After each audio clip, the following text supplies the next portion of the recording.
मारंग की तबीयत जेल में ठीक नहीं लग रही है। डॉक्टर मारंग बलोच को बुनियादी हुकूक मुयसर नहीं है। इस तरह जेल में इनसे बुनियादी इंसानी हुकूक छीन लिए जा रहे हैं। पहली रिक्वेस्ट कोर्ट से हमने यही की कि हमें बताया जाए कि हमें क्यों रखा गया है। मौजूद साफ़ी हजरात, जैसा कि आपके इल्म में है कि तमाम बलोच अवाम के सियासी और इंसानी हुकूक के नुमाइंदा BBC टाइम्स मैगजीन और नोबल अमन कमेटी जैसे आलमी अदारों की जानिब से नामजदा करदा हमारी बहन डॉक्टर मारंग इस वक्त गैर कानूनी गैर आईनी बुनियादों पर जेल में बंद रखा गया है। इन्हें जेल में रखने का मकसद बलूचिस्तान में बुनियादी इंसानी हुकूक के खिलाफ वर्जी के खिलाफ उठने वाली आवाज़ों को दबाने की कोशिश है, जो कई दहाइयों से जारी है। डॉक्टर मारंग बलोच कोई मुजरिम नहीं, बल्कि वो इंसानी हुकूक के सरकर्दा रहनुमा हैं, जिनकी सियासी और इंसानी हुकूक की जद्दोजहद को आलमी दुनिया ने भी कबूल किया है और वो बलूचिस्तान की आलमी सतह पर नुमाइंदगी करते हैं। लेकिन इसके बावजूद रियासत ने इन्हें झूठे और सियासी दबाव पर मुबनी केसेस में जेल में डाल दिया है, जिनका हमें बखूबी एहसास है, क्योंकि हम बचपन से रियासत की जानिब से ऐसे झूठे केसेस और गैर इंसानी सरगर्मियों का शिकार है। डॉक्टर मारंग से पहले हमारे वालिद शहीद अब्दुल गफ्फार को भी रियासत ने मुख्तलिफ झूठे केसेस में कई साल तक जेल में रखा। गैर कानूनी केसेस में जब भी इन्हें रिहाई मिली तो रियासत ने इन्हें फिर से जबरी तौर पर गुमशुदगी का निशाना बनाया। रियासत की ये गैर इंसानी और गैर कानूनी सरगर्मियों का हमें कई अदवार से तजुर्बा है। डॉक्टर मारंग खुद बचपन में इन्हीं अजियतों से गुजरी है। रियासत ने कई अरसे तक उस वक्त हमारे खानदान को अजियत में रखा और बला आखिर हमारे वालिद की लाश फेंक दी और हमें बेसहारा कर दिया। जब हमारा सहारा हमसे छीन लिया गया तो मारंग हमारे खानदान के लिए सहारे के तौर पर सामने आई और जिम्मेदारियां पूरी की। चूंकि वो खुद अपने वालिद और हमारे दर्द और तकलीफ से आशना थी, इसलिए इनसे गवारा ना हुआ कि वो बलूचिस्तान में जारी इंसानी हुकूक, गैर इंसानी तशद्दुद, जबरी गुमशुदगियों जैसे संगीन इंसानी जुराइम पर खामोशी इख्तियार करे। इसलिए उन्होंने सियासी जद्दोजहद के जरिए इन तमाम माओं और बहनों को आवाज़ दी जो रियासत की जब्र का शिकार थे। हमारे साथ साथ वो उन माओं का भी सहारा बन गए जिनके बच्चे कई सालों से रियासत के कैद खानों में जबरी गुमशुदगियों के शिकार थे। इसलिए अब रियासत ने हमारे लिए एक मर्तबा फिर कहर पैदा कर दी है। मारंग को गैर कानूनी और गैर इंसानी बुनियादों पर उठाना और जेल में बंद रखना बलूचिस्तान में जारी इंसानी हुकूक की बदतरीन मिसाल और आइन और कानून की दजिया उड़ाने के मुतरादिफ है। मुअज़्ज़िज़ साफ़ी हज़रात, मारंग जैसे इंसानी हुकूक के कारकुन पेशवाराना बुनियादों पर एक डॉक्टर और कौमी बुनियादों पर एक मसीहा के तौर पर जाने और समझने वाले शख्स को जिस तरह रोडों पर घसीट कर जेल में डाला गया और अब जिस तरह जेल में इनसे बुनियादी इंसानी हुकूक छीन लिए जा रहे हैं, वो इंतहाई तशवीशनाक है।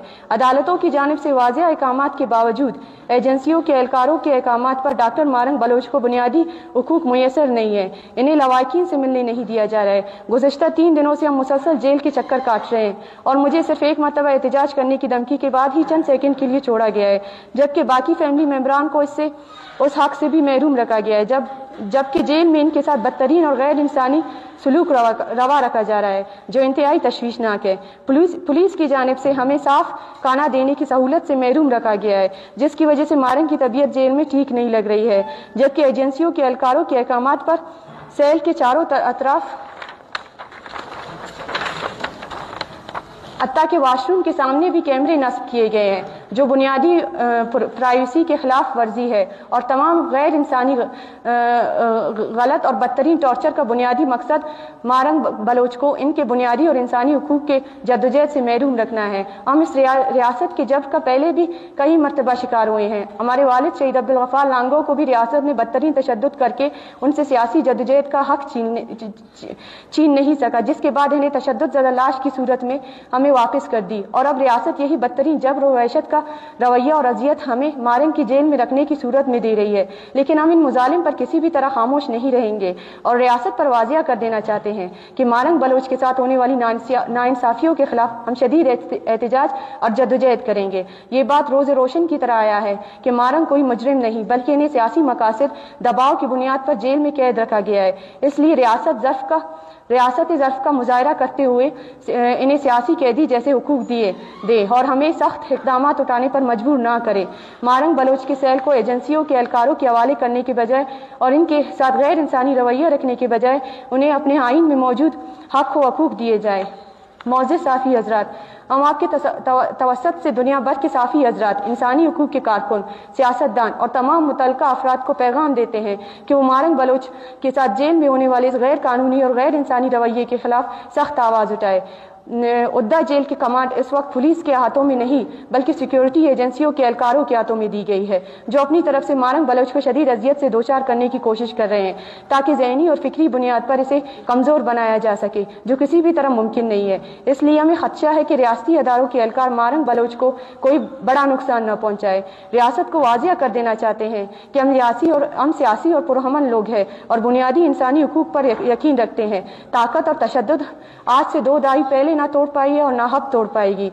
इसलिए आइन और कानून की पासदारी करते हुए, बुनियादी इंसानी हुकूक का एहतराम करते हुए मारंग बलोच को रिहा करे। जबकि बलोच अवाम को डॉक्टर मारंग का यही पैगाम था कि अपनी सियासी और पुरअमन जद्दोजहद हर सूरत में जारी रखे और बलूचिस्तान में होने वाले गैर इंसानी सलूक के खिलाफ भरपूर आवाज़ उठाए और एहतजाज जारी रखे। इस मुल्क में बलोच अवाम के पास माँ सिवाय जद्दोजहद के कोई भी रास्ता नहीं है, इसलिए किसी भी तरह कमज़ोरी ना दिखाए और अपनी जद्दोजहद जारी रखे। शुक्रिया।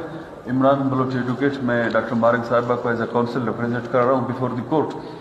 अब जो है कि कल हमने एक कॉन्स्टिट्यूशनल पिटीशन फाइल की थी 358/2025, जिसमें हमने ये प्ली लिया है कि डॉक्टर मारंग साहिबा को नज़रबंद रखा गया है। किस कानून के तहत रखा गया हमें वो बताया जाए, क्योंकि लीगल प्रोसीजर ये है कि अगर MPO के तहत आप किसी को गिरफ्तार करके पाबंदी सलासिल रखते हैं तो उसको नोटिफिकेशन करते हैं। नोटिफिकेशन के बाद एक प्रोसीजर होती है, उस प्रोसीजर के बाद जिसको पाबंदी सलासिल रखना चाहते हैं उसको मौका दिया जाता है कि आपके खिलाफ ये एलिगेशन है, आया आप इसको डिफेंड कर सकती हैं कि नहीं। ये कोई प्रोसीजर अडॉप्ट नहीं किया गया। तो पहली रिक्वेस्ट कोर्ट से हमने यही की कि हमें बताया जाए कि हमें क्यों रखा गया है।